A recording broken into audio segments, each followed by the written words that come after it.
तो आपसे मिलकर Okay. खुशी हुई। Ah, okay. welcome. Welcome to yet another episode of Literary Fest by the Literary Mirror 2023. We had amazing sessions, and now one more session with a very legendary and veteran poet and linguistic author who's also a linguistic as well as multilinguistic author. He has developed or a dictionary which is English and German dictionary, and he has been awarded for it. So his name is poet Dr. Avinash Binwale. He belongs to Pune. He's, as I said, a linguistic and multilingual author, and his work on Marathi and German dictionary has been awarded by the University of Bombay. The degree is he's awarded with the degree of Lit, and he has taught Really? various, yeah, it. So he has taught German languages and literature uh, in different colleges. He was also head of the German department. He has taught subject even geography to the student up to the graduation level, and worked as a translator, interpreter in industry for 2 years. He was selected as gazetted officer in Maharashtra Education Services and taught Russian language diploma course of Shivaji University, Kolhapur for huge 7 years.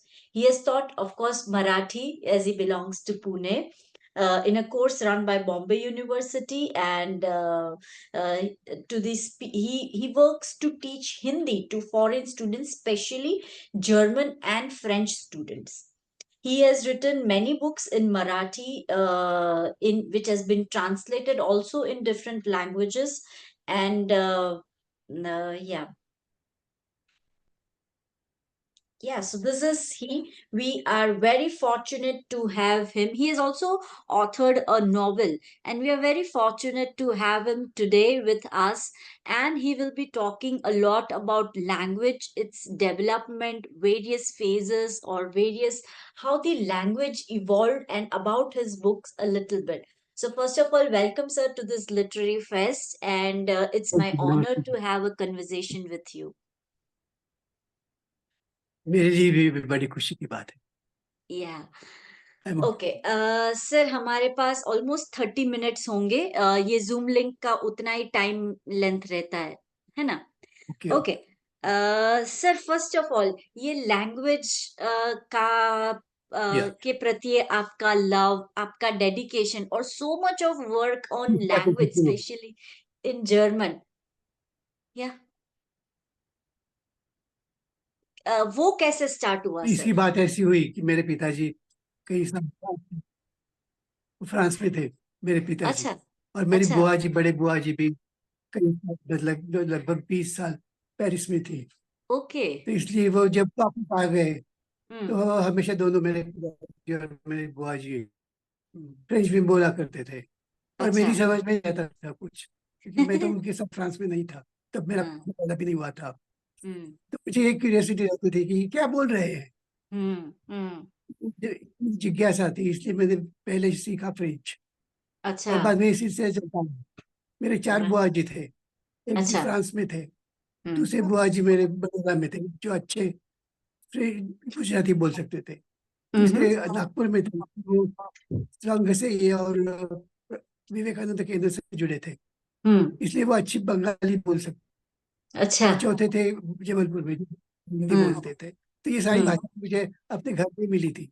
हाँ, सारी भाषाएं घर पे ही, French हो चाहे बंगाली हो चाहे गुजराती हो चाहे, और मराठी तो खैर अब पुणे से है तो मराठी, हिंदी। वंडरफुल। और ये विचार कैसे आया सर डिक्शनरी का? और ये विचार ऐसा आया कि जब मैंने ये आंदोलन शुरू किया था पुणे यूनिवर्सिटी में, हम्म, बात ऐसी हुई थी कि जब हमने पहला कोर्स किया, फर्स्ट वही सर्टिफिकेट कोर्स इन जर्मन, तो हम हम्म, 300 विद्यार्थी थे हम्म, यूनिवर्सिटी के सेंटर में। उनमें से अगले साल जब हम दूसरे साल में गए हम्म, डिप्लोमा के लिए, तो हम फिर 30 थे। तो ऐसे कैसे हो 300 में से 30? तो मैंने ये ढूंढा, मुझे पता चला कि 300 में से सिर्फ 150 अपीयर हुए थे परीक्षा के लिए, अच्छा। उसमें से 120 पास हुए थे, बाकी अच्छा। सब हो गए थे। तो ओ। ये फेल क्यों हो गए? जैसे मेरे कई दोस्त भी थे, हाँ। मैंने उनसे बात की तो मुझे पता चला ये समझते नहीं थे बच्चे इस तरह से। मतलब हम हम्म। जर्मन सीखते, मतलब ये that is unknown for us. Hmm. And वो अंग्रेजी से पढ़ाया जाता था, अंग्रेजी मीडियम से, जो वो हम्म। अंग्रेजी नहीं जानते थे अच्छी तरह से। Hmm. From one unknown to another unknown, ये ऐसे तो हमारे हाथ ऐसे में क्या पा। आएगा? कुछ नहीं आएगा, इसलिए। हम्म। तो मुझे ऐसा लगा कि शिक्षा जो है वो मातृभाषा से होनी चाहिए, बराबर। इसलिए मैंने हम्म। आज दोबारा शुरू किया था। और हाँ, तब हम मिले थे वाइस चांसलर से। तब तक तो वो उनको उधर करके वाइस चांसलर थे पूना यूनिवर्सिटी के। हम्म। तो उन्होंने मुझे भेजा हेड ऑफ द डिपार्टमेंट के पास कि वो हम्म। आपको बताएंगे कि कैसे होगा और कब होगा हम्म। और क्यों नहीं होगा, या कब होगा, कैसे होगा। तो जो हेड ऑफ द डिपार्टमेंट थे फॉरेन लैंग्वेज के, उनसे मैं मिलने गया। हम्म। डॉक्टर कुलकर्णी थे, बीबी हम्म। कुलकर्णी। हम्म। उन्होंने बताया कि ये नहीं हो सकता। मैंने कहा क्यों नहीं हो सकता? आप मराठी जानते हैं, मैं मराठी जानता हूँ, आप जर्मन जानते हो और मैं सीखना हम्म। चाहता हूँ, तो आप मराठी में क्यों नहीं बता सकते? उसने कहा हम्म। ऐसा नहीं हो सकता। शुरू करने के अच्छा। लिए पहले जर्मन का एक दो मराठी में होना चाहिए, उसके बाद दो डिक्शनरीज होनी चाहिए, एक मराठी जर्मन और दूसरी जर्मन मराठी। तो हम्म। मैंने कहा आप ये बनाइए, इसमें कौन सी बड़ी बात है? तो हम्म। उसने कहा तुम्हें कुछ कुछ पता नहीं, हम्म। ये बहुत बड़ी बात होती है। हम्म। तो मैं सारे प्रोफेसरों से मिला, जर्मन भी पुणे के आसपास थे, मुंबई में थे, कि आप ये डिक्शनरी बनवाइए। हम्म। तो हर एक ने ना कहा। हम्म। तब मुझे ऐसा लगा कि ये, तब मुझे कुछ प्रेस वाले भी मिले थे, उन्होंने कहा हम्म। ऐसी कोई डिक्शनरी बनाए, ये छपवा देंगे। एक सज्जन मुझे मिले थे जो बड़े व्यापारी थे कागज हम्म। के। तो उन्होंने कहा 1,000 कॉपी के लिए जितनी भी कागज लगेगा मैं फ्री में दे दूंगा। ये सब देने के लिए तैयार थे, लेकिन काम करने के लिए कोई तैयार नहीं था, डिक्शनरी हाँ। बनाने के लिए कोई तैयार। हम्म। तो आखिर मुझे ऐसा लगा कि ये काम कौन करेगा? मैं ढूंढ रहा था पूरे देश में। मैं हम्म। वाराणसी में भी गया था हम्म। कि मुझे पता हम्म। चला वहां कुछ मराठी लोग हैं कि ये शायद कर सकते हैं। हम्म। कलकत्ता में गया हम्म। कि वहां पर नेशनल लाइब्रेरी में कुछ पता चल जाएगा, हम्म। हम्म। कहीं कुछ नहीं हुआ। हम्म। तो जब हम डिप्लोमा पास हो गए, मतलब दूसरा पास ईयर पास करके थर्ड ईयर में गए हाई डिप्लोमा में, तो हम्म। मुझे ऐसा लगा ये काम हम शुरू करते हैं, बाद हम्म। में कोई ले जाएगा। वो कोई प्रोफेसर तैयार हो तो मैं वही सारी स्लिप वगैरह उससे दे दूंगा। यहाँ पुणे यूनिवर्सिटी के एरिया में एक डेक्कन कॉलेज है, बहुत पुराना कॉलेज है। वो डेक्कन हम्म। कॉलेज में एक डिक्शनरी का काम चल रहा है, अभी भी चल रहा है। वो बड़ी डिक्शनरी बन रही है, दुनिया की सबसे बड़ी संस्कृत इंग्लिश। तो मैं वहाँ गया और उससे वहाँ कुछ दिन जाता रहा हर दिन। और वहाँ पर मैंने सीखा कि ये डिक्शनरी कैसे बनाते हैं, कैसे शब्द निकालते हैं, कैसे स्लिप बनाते हैं, कैसे कार्ड बनाते हैं, हम्म। वगैरह वगैरह। वो कार्ड कहाँ मिलते हैं ये भी मैंने हम्म। पता लगाया। ये सब मैंने तैयारी कर दी। और मुझे ऐसा लगा कि थोड़ा सा होने के बाद कोई प्रोफेसर ले हम्म। आकर कहेगा कि ठीक है भाई, तुम मेरी सहायता करो। ऐसा कोई हुआ नहीं आखिर तक। अच्छा, वो तो भी आखिर नहीं मैंने हुआ। ये शुरू धीरे काम करना शुरू कर दिया। हम्म। तो मुझे कुछ और काम भी मिले। हमारे यहाँ फिलोसफी के एक प्रोफेसर थे कावले करके, तो हम्म। उन्होंने बताया कि मेरी एक जी शब्दावली बनानी है साइकोलॉजी की। वो साइकोलॉजी के प्रोफेसर थे, तो साइकोलॉजी की मराठी इंग्लिश और इंग्लिश मराठी करना है। तो मैंने हम्म। उनका काम कर दिया। तो ऐसे हाँ। छोटे छोटे काम करता रहा। उससे हाँ। बाद में मुझे ऐसा कॉन्फिडेंस आ गया कि इतने अब मैं ये करूंगा, कोई कि हम्म। आए तो अच्छा है, कोई ना आए तो कोई बात नहीं, ये काम हम्म। मेरा चलता रहेगा। मैंने 40 साल ये काम किया, तब ये ओ। काम बना। ओ फिर भी हो 40 years, 40 साल सब लगे। प्रकार की बिल्कुल, ओ। क्योंकि तब एक बेसिक मीडियम में चाहिए होती है। जैसे हम्म। मराठी जर्मन करनी है तो मराठी की वो जरूर है हम्म। कि फ्रीक्वेंसी वाइज कौन से शब्द आते हैं। ऐसी हम्म। कोई लिस्ट ही तैयार नहीं थी मराठी की, मैंने हम्म। वो पहले बनाई, उसमें मेरे 2 साल लग। हम्म। ऐसे करते करते करते करते आखिर तो बनी, तब 40 साल पूरे हो गए। लेकिन मुझे हम्म। उसमें एक खुशी है कि मैंने अच्छा काम किया है। और जी हाँ। हुआ है शायद 40 साल के बाद, वो बहुत हम्म। बढ़िया है। बहुत ऐसी कोई बढ़िया। चीज नहीं मैं कहता हूँ कि पूरे भारत में नहीं है। पूरे भारत में नहीं है, सही है। और सर आपको इसके लिए अवार्ड भी हम्म। इनायत किया गया हुआ है। अगले ये डील थी इस नहीं काम के लिए। सर, वापस बोलना पड़ेगा, वो बीच में कट गई आपकी आवाज। अच्छा, कौन सा फिर से कहना पड़ेगा? हाँ, अवार्ड, अवार्ड वाला। अब तो इस काम के लिए मुझे बम्बई यूनिवर्सिटी में डी लिट, जो हाईएस्ट यूनिवर्सिटी की डिग्री होती है, हम्म पीएचडी के बाद डी हम्म लिट होती है, हम्म मुझे सम्मानित किया। अरे वाह, सुपर सुपर। और ये हम सब, हाँ,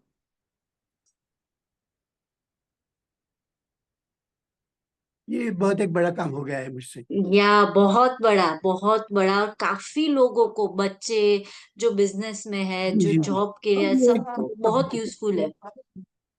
बेसिक वर्क बन गया है, ये मराठी हाँ जर्मनी मेरा। हाँ, अब मैं किसी को बंगाली डिक्शनरी बनानी हो तो वो मेरी हम्म डिक्शनरी लेकर बस लगे के सिर्फ, स्थान पर हाँ, वो बाइलिंगुअल डिक्शनरी के लिए पूरा ठोस आधार बन गया है।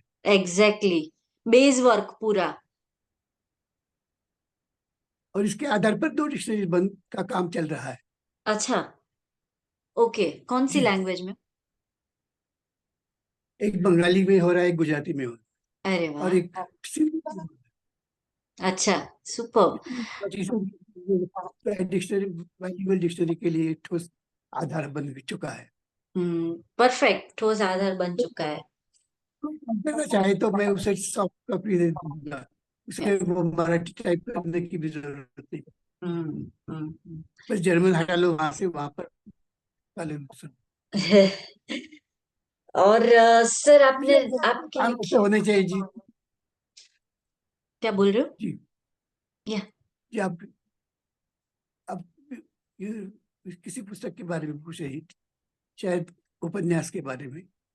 हाँ, आपकी आप नॉवेल कुछ के पूछ बारे रही में नॉवेल जो लिखी है आपने, वैसे तो बहुत सारी थी। बुक्स लिखी है मराठी में।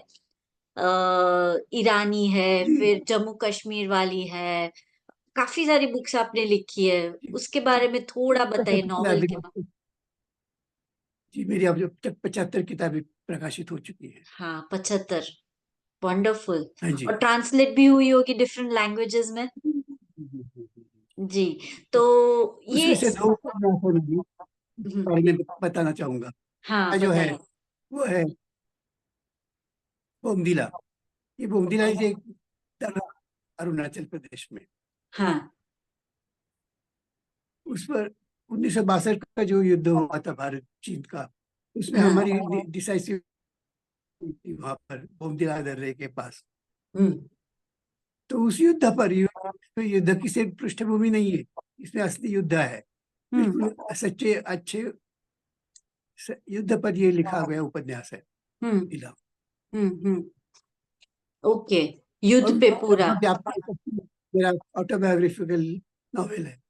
अच्छा, ओके, सारी जगह पात्र जो है उस उपन्यास के, वो सब हाँ, मेरे पहचाने हैं, अरे जो वाह, मेरे दोस्त थे।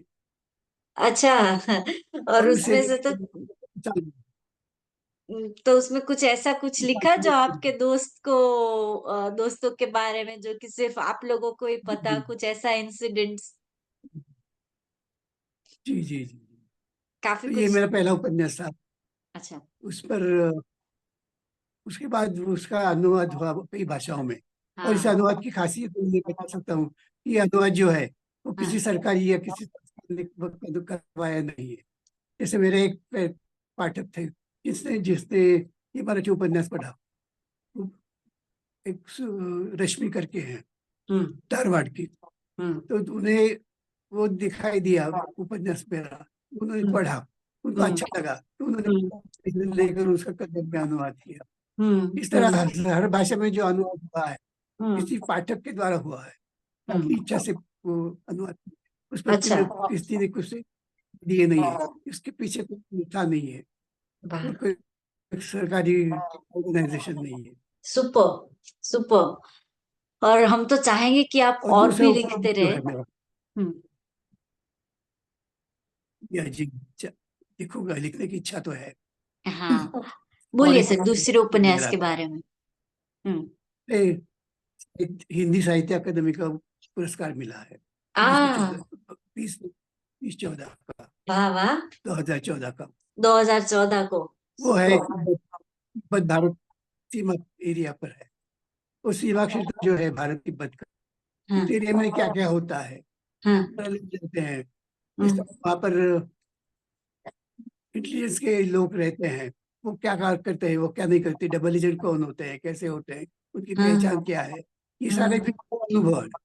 हाँ, वो कैसे लिखा? अनुभव पर मैंने लिखा है। ये बात ऐसी हुई 1982 में मुझे कैलाश मानस के दर्शन करने के लिए जाने का मौका मिला था। उस साल पहले, वो पहला साल था जब चीन ने अलाउ किया था कुछ पहली पिलग्रिमेज की। वो पूरे भारत से 200 लोगों को भेजना था, अलग बराबर। अलग 25-25 के हम्म, तो फॉरेन मिनिस्ट्री के पास इतने अर्जे आ गए थे, इतने हम्म, एप्लीकेशन लग 1 लाख एप्लीकेशन आए थे, उसमें से हम्म, 200 को निकालना था। ओहो। तो उसने बाद में बुलाया गया था, तब उन्होंने हम्म, कहा कि ये पर पढ़कर उसको चयन करना ये असंभव था। तो हमने हम्म, ये इस यहाँ से एक, ये वहां से एक, वहां से एक, ऐसे उठाकर हम 50 लोगों को तार भेजते थे। हम्म, वो हम्म, इंटरव्यू के लिए बुलाते थे, मेडिकल के लिए बुलाते थे, और उसमें से जो सफल होंगे उस 25 यात्रियों को भेजा जाता था। तो ये मेरा लक ही था, शेयर लक, कि हाँ, उसमें मेरा नंबर आ शेयर गया। लक, करेक्ट, शेयर एक लक, लाख बराबर। 1,20,000 में से मेरा नंबर आ गया। 1,20,000 में से। एप्लीकेंट्स थे, हम्म, उसमें से 200 निकालने थे।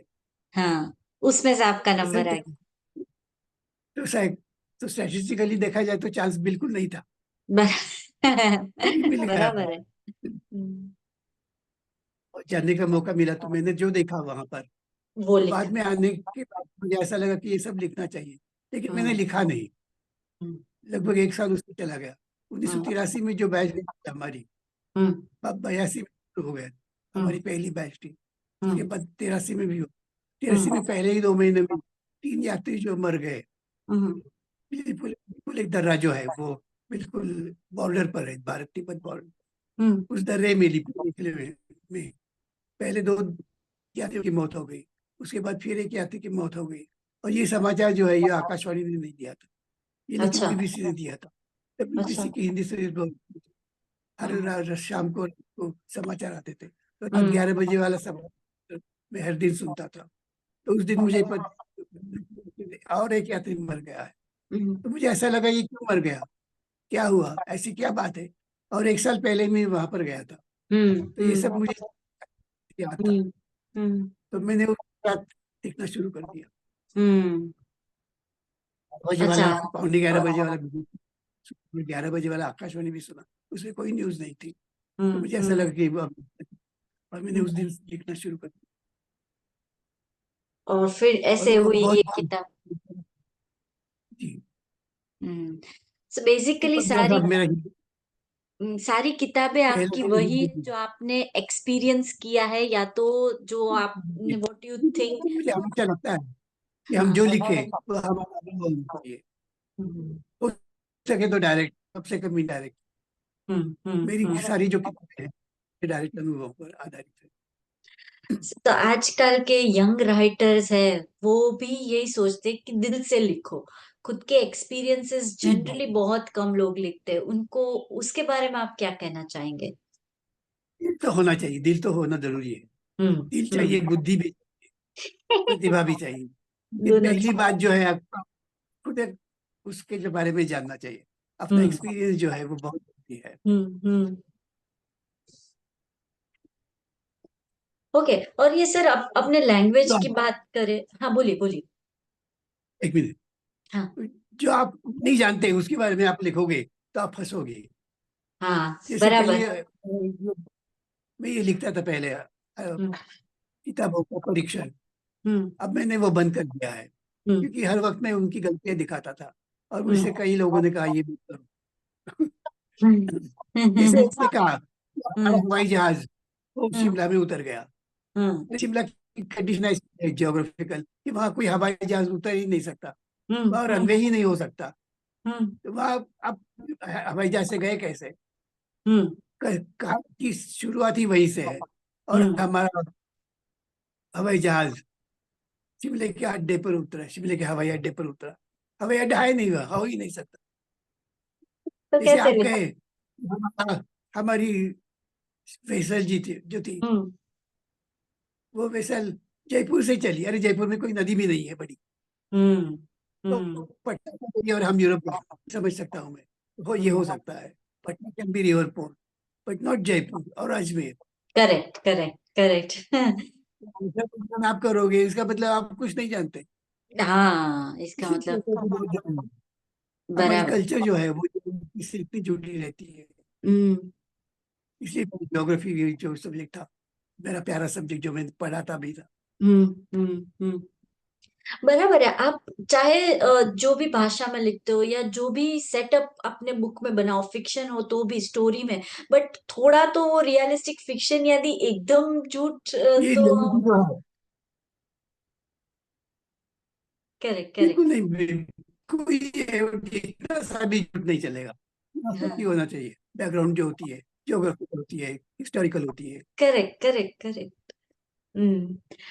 सर, भाषा के बारे में आपने ज्यादातर नॉवेल्स मराठी में ही लिखी है, तो जैसे जिसकी जो लैंग्वेज है उसको वो थॉट प्रोसेस वो एक पर्टिकुलर लैंग्वेज में हो जाती है। बट मैं ये जानना चाहती हूँ कि there are certain languages which are dying, अभी on the verge of dying, मतलब डायलेक्ट, जैसे गुजराती में भी काफी सारे डिफरेंट डिफरेंट गुजराती है, सौराष्ट्र की लैंग्वेज काठियावाड़ी में उसमें भी काफी डिफरेंट डिफरेंट वेरिएशन है। So there are certain languages which are dying. तो ऐसी कौन सी भाषा है जो आपको लगती है जो कि प्रिजर्व होनी चाहिए इन फॉर्म ऑफ लिटरेचर? अब तो बहुत अच्छा सब टॉपिक छेड़ा है, ये मेरे लिए इंटरेस्ट का है। और बहुत से लोग इसके बारे में, खासकर डायलेक्ट के बारे में इन दिनों बहुत बोलते हैं। हम्म, लेकिन मेरा मत है, मेरे मैं जितना मैं जानता हूँ इस लिंग्विस्टिक्स के बारे में और हम्म, कल्चर के बारे में, हम्म, ये ये प्रोसेस तो हमेशा चलता रहता है। और हम्म, ये जो बताते हैं मरने वाली है ये कर, और ये सब लोग कौन है? अमेरिका के हैं ज्यादातर। हम्म, और जब अमेरिका के जो उन्होंने पहले क्या किया है, हम्म, उनके अमेरिका में जो ओरिजिनल लोग थे वहाँ के लेडी इंडियंस, हम्म, उनको मारा है, उन्हें उनके जिन से मारा है, उनकी भाषाएं खत्म कर दी है, सब कुछ खत्म कर दिया है। और अब हम्म। हमें बता रहे हैं कि आपको ये करना चाहिए, वो करना चाहिए। ये बिल्कुल झूठी है उनकी बातें, उसमें कोई सच नहीं है, कोई सही है, सच्चाई नहीं है। सही है। डायलेक्ट जो है, हाँ, वो डायलॉग। डायलेक्ट जो है, हम लोग कहते हैं कि dialect tame them, we hmm, have to preserve them.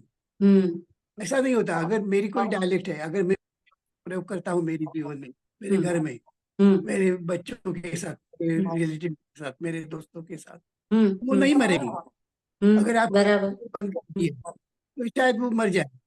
दूसरी बात ये है कि कुछ डायलेक्ट्स ऐसी होती है, मतलब मेरा तो ख्याल तो ये है कि ज्यादातर नहीं, लगभग 100% डायलेक्ट्स ऐसी होती हैं कि जो ज्यादा टिक नहीं सकती, और उसका जरूरी भी नहीं है। जैसे आप कहेंगे कि आपके दूध के जो दांत है वो हमें प्रिजर्व करना है, अरे नहीं, वो टूटेंगे ही, वो उसके टूटेंगे। बाद नए दांत आएंगे। हम्म, हम्म, एक हम्म, बार मुझे याद है, मेरी नानी से मैंने पूछा, नानी हम्म, तुम वो चितपावनी हम्म, चितपावनी बोल सकती हो? हम्म, नानी ने कहा, अरे मैं तो नहीं बोल सकती, लेकिन हमारे अपने खानदान में वो हम्म, आप्टे थी, हम्म, सरनेम था आप्टे, मायके का। आफ्टर, हम्म, और उसके पिताजी तो मतलब मेरे परदादा, वो हम्म, प्रिंसिपल थे, वो इंडियन प्रिंसिपल थे पुणे के ट्रेनिंग कॉलेज के। तो हम सारे पढ़े लिखे हैं। तो उसने कहा हमारे आपके घराने में, हमारे पूरे आपके खानदान में कोई चितपावनी नहीं बोलता, हम हम्म, स्टैंडर्ड मराठी बोलते हैं। हम्म, तो आपको स्टैंडर्ड मराठी, स्टैंडर्ड भाषा जो है वो आनी जरूरी है, हम्म, डायलेक्ट नहीं। हम्म, डायलेक्ट आप पहले बोल सकते हैं, लेकिन डायलेक्ट अब अगर आप डेवलप करेंगे तो वो लैंग्वेज हो जाएगी ना, लेकिन उसकी हम्म, कुवत नहीं है इतनी, किसी भी डायलेक्ट की नहीं होती। और करेक्ट, जितनी करेक्ट। डायलेक्ट होगी उतना समाज विभाजित रहेगा, देश विभाजित रहेगा। आपको हाँ, देश करना हो तो आपके लिए बराबर। एक स्टैंडर्ड भाषा जरूरी है, और वो स्टैंडर्ड होनी चाहिए। हम्म, जैसे कि जर्मनी में देखिए, फ्रांस में देखिए, उन्होंने हम्म, पहले, ये पहले देश है हम्म, फ्रांस और उसके बाद जर्मनी, कि जिन्होंने स्टैंडर्ड लैंग्वेज की तरफ ध्यान दिया, और हम्म, वो बड़े देश बने। हम्म। आप तो पूरी सर, दुनिया का इतिहास देख लीजिए, ये हम्म, जापान में क्या हुआ, कोरिया में क्या हुआ, वो हम्म, डायलेक्ट जो थे उनको ज्यादा महत्व देंगे तो ये नहीं चलेगा। इसलिए हम्म। आपको स्टैंडर्ड लैंग्वेज जो है, उसको आगे बढ़ाना है। तो ये सर, मेरा विचार है। आपको क्या लगता है इंडिया में कौन सी ऐसी लैंग्वेज होनी चाहिए? क्योंकि हिंदी भी, आप अगर साउथ में जाके देखो, वो लोग हिंदी भी ज्यादा नहीं बोलते, वो साउथ इंडियन लैंग्वेजेस ही वो बोल। वो की बात तो वो पूरा पॉलिटिक्स है। अच्छा। असल में लोग जानते हैं, बहुत से लोग जानते हैं। अच्छा। हम्म। तो देश में तो मुझे ऐसा लगता है कि जो भाषा असल में बोली जाती है हम्म। और जो ज्यादा जानते हैं वो हिंदी है। 12वीं सदी से पूरे इंडियन सब हिंदी। कॉन्टिनेंट में, पूरे फिर बाकी में पूरा इंडियन सब कॉन्टिनेंट और उसके अगल बगल में भी, जैसे अगल मैंने ईरान बगल। में भी देखा है। हम्म। तो मैंने देखा है कि वहाँ समझने वाले बहुत लोग हैं जो हिंदी हम्म। समझते हैं। हिंदी उसे वो समझ। उर्दू कहते हैं, हाँ।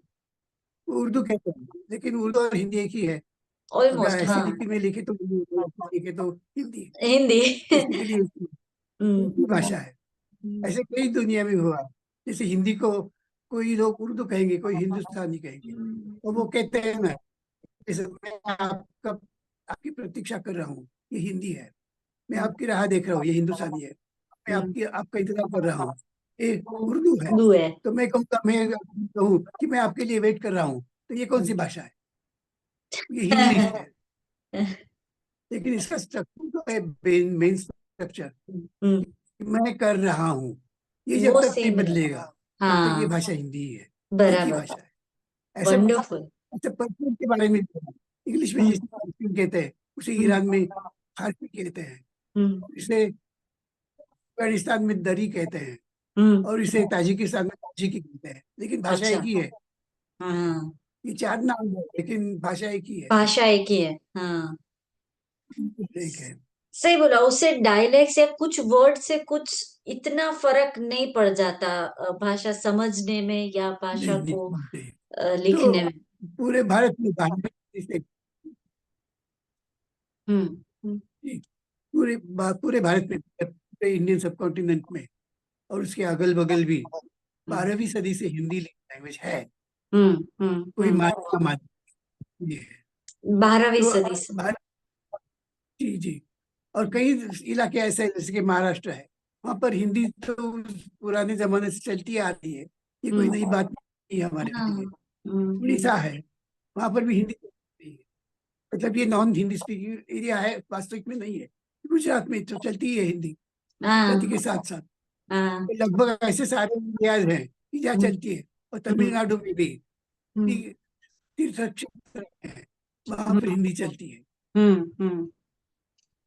ये मैंने देखा है, मैंने खुद देखा है हर जगह। तो हम्म। ये हिंदी का विरोध वगैरह ये जो है, ये पॉलिटिक्स समझिए, समझिए। है। हिंदी अगर बन गई तो हिंदी वाले जो हैं उन्हें फायदा होगा कि वो सारी परीक्षा हिंदी में होगी। मैं तमिल बोलता हूँ तो मेरे लिए कठिनाई होगी, ऐसा कुछ नहीं है। जितनी भी अच्छी परीक्षाएं हैं जैसे आईएएस वगैरह की, तो हम्म। वहाँ पर तमिल मीडियम भी है।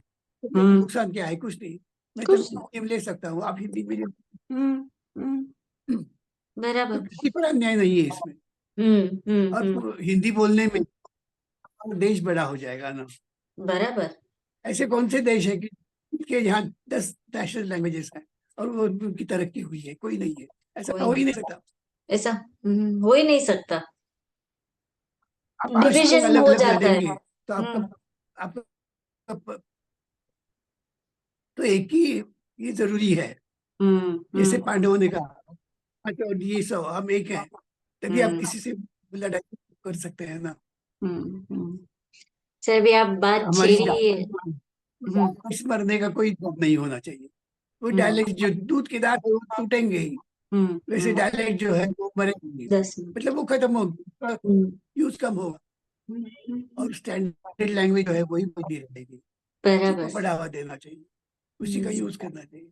जैसे देखिए ना, 19 के बाद पूर्वी यूरोप में जितने भी जर्मन भाषी थे उन सबको भगाया गया हम्म। और वो सारे जर्मनी में आ गए। हम्म। तो उनकी जो अलग अलग डायलेक्ट थी, हम्म। अब समझने वाला कोई नहीं था। तो सब हम्म। लोगों ने स्टैंडर्ड में बोलना शुरू कर दिया।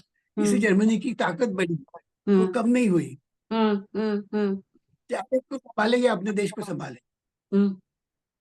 डायलेक्ट जरूरी है। अपने देश बराबर। देश की आजादी जरूरी, देश आजाद बड़ा है। होना चाहिए। हाँ, बराबर, बराबर। सर, लैंग्वेज और जो इवॉल्व। और दूसरी लैंग्वेज। बात ये है कि यस, जो यस। संस्कृति है तो आप बहुत अच्छा अच्छा खाना के लिए दे दे तो भी वो हाथी नहीं बनेगी ना, ठीक नहीं है। बराबर।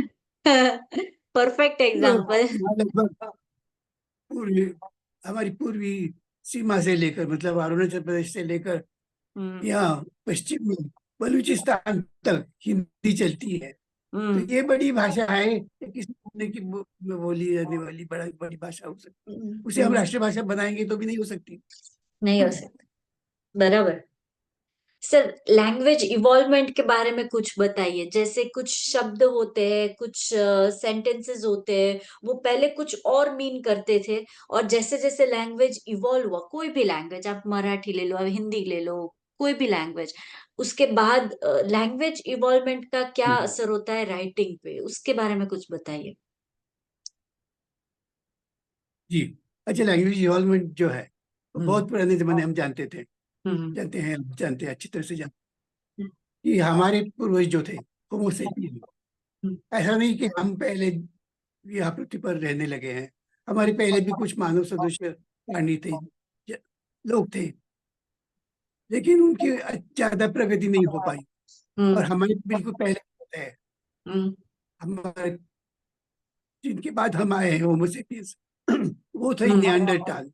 हम्म निएंडरटाल आदमी आदमी सदृश वो जीव था जो था, उसकी हाइट लगभग 7.5 फुट थी, नॉर्मल हाइट। तो इतना काफी बड़ा जैसा ही आदमी था वो। हाँ उसके हाँ। हमारे पूर्वज जो थे होमो सेपियन, वो 5 फुट वाले थे। 5 फुट वाले। तो हम अगर हम देखें नॉर्मली सोचे तो 7.5 फुट वाला जो है वो 5 फुट वाले को गिरा देगा, मार देगा, मार हम्म देगा। हम्म ऐसा पर नहीं हुआ, ऐसा नहीं हुआ। हमारे पूर्वज हुए। और वो निएंडरटाल वो हाथ वो खत्म हो गया। क्यों? उसमें एक कमी थी, उतना वो लंबा चौड़ा था, लेकिन उसके पास कोई भाषा नहीं थी। और हमारे पूर्वज जो थे उन्होंने लैंग्वेज डेवलप की थी। हम्म पता सकते थे वो, हमारे पूर्वज चिल्ला कर कहते थे, अरे वो सुअर आ गया, भाग भाग भाग। जबकि वो हम्म। निएंडरटाल नहीं नहीं कह बोलता। सकता था, हम्म। कम्युनिटी नहीं थी, इसलिए वो खत्म हो गए और हम जीत गए। जीत गए। तो हमारी जीत का ठोस आधार जो है वो है लैंग्वेज। लैंग्वेज। धीरे धीरे ये डेवलप हो गई। तो लैंग्वेज जो है ये हमारे जो अवयव हैं, जैसे दांत है, होंठ है, जीभ वगैरह वगैरह, ये हम इन प्रकृति ने किस लिए दिए हैं? खाने के लिए दिए हैं, तो बोलने के लिए नहीं है बेसिकली। लेकिन हमने सोच कर, हमारी जो बुद्धि है, वो मस्तिष्क में हमने सोचा कि इसका और क्या किया जा सकता है। तो हमने ऐसा पता चला कि हम आवाज निकाल सकते हैं, और ये जीभ के, दांत के, होंठ के आधार पर हम उसे अलग अलग ध्वनि बना सकते हैं। और वो उससे वो लैंग्वेज बन गई, बराबर। आधार बन गई, शब्द बन गए। हम्म और उसके लिए साथ वो निरीक्षण भी करता था, ऑब्जर्वेशन है। जिससे कि जब सबसे पुरानी भाषा अभी हम जो जानते हैं वो है हम्म ऋग्वेद की भाषा। ऋग्वेद। तो ऋग्वेद में ऐसे शब्द मिलते हैं कि उससे हमें पता चलता है कि जी कैसे हमारे पूर्वजों ने भाषा निर्माण की, नए शब्द निर्माण किए। उसका आधार क्या था? उसका आधार था, एक तो ये कि अलग अलग ध्वनि निकालना, और दूसरा ये कि निरीक्षण। ऑब्जर्वेशन। जैसे चूहे के लिए ऋग्वेदकालीन शब्द है जो अब बात के संस्कृत में भी आया है, वो है मूषक। तो मूषक क्या करता है पूरी जिंदगी में? कैसे उसे खाना मिलता है? तो मूषक एक ही चीज करता है, चोरी करता है। मूषक क्या काम करता है? कुछ नहीं काम, लेकिन वो जिंदा रहता है किसके आधार पर? खाने के आधार पर। खाना कहाँ से आता है, क्यों आता है? तो मूषक का संस्कृत में मीनिंग है टू ई, टू टू ही। स्टील, चोरी करना, मूषक। तो स्टील। मूषक मूषती जो जिंदगी भर चोरी करता है, चोरी करके पाता है, वो है मूषक। सर, हमारे पास लास्ट 2 मिनट ही मारजाल, बचे हैं। मार अच्छा ठीक है। हम्म तो मार्जार जो है हम्म वो से चाट चाट कर अपनी सफाई करता है, क्योंकि वो स्नान नहीं कर सकता, पानी से वो हमेशा दूर रहता बराबर। है। इस तरह ये भाषा निर्माण हुआ, और हम्म उसका उपयोग करके हमने अलग अलग शब्द बताए हैं। और उसमें जिसका निरीक्षण ज्यादा था, जैसे कि संस्कृत है, और उसके बाद आधुनिक भारतीय भाषाओं में हिंदी है, हम्म मराठी है, हम्म बंगला है, ऐसी बड़ी बड़ी भाषाएं हैं। तो Super. उनका निरीक्षण और इसलिए ये सब बन हो पाया। तो हम ये सब जानना चाहिए जिससे कि हम अच्छी तरह लिख सकेंगे। हम्म हमें सोचने के लिए जो साधन जो है वो हमारा अनुभव है। हम्म अगर अनुभव है तो हम्म हम अच्छा लिखेंगे। बराबर। तो मैं एक्सपीरियंस। चाहता हूँ कि भाई अध्ययन करो, पढ़ो और बाद में लिखो। अध्ययन करो, पढ़ो, घूमो और बाद में लिखो। बराबर। Thank you so much. It is very rightly said कि पहले पढ़ो, घूमो, ऑब्जर्व करो, ट्रैवल करो, सब कुछ करो और उसके बाद अपने एक्सपीरियंस लिखो, तो वो लिखना कुछ अलग ही होगा। चाहे आप कोई भी लैंग्वेज में लिखो, बट वो लिखना अलग ही होगा खुद के एक्सपीरियंस पर से। Thank you so much, sir, for joining us and giving us knowledge about linguistic. And we wait for another interesting session on the LitFest by Literary Mirror. Thank you so much. मुझे बुलाने के लिए बड़ी खुशी हुई, मुझे Thank you. कहने का मौका दिया आप। धन्यवाद। Thank you.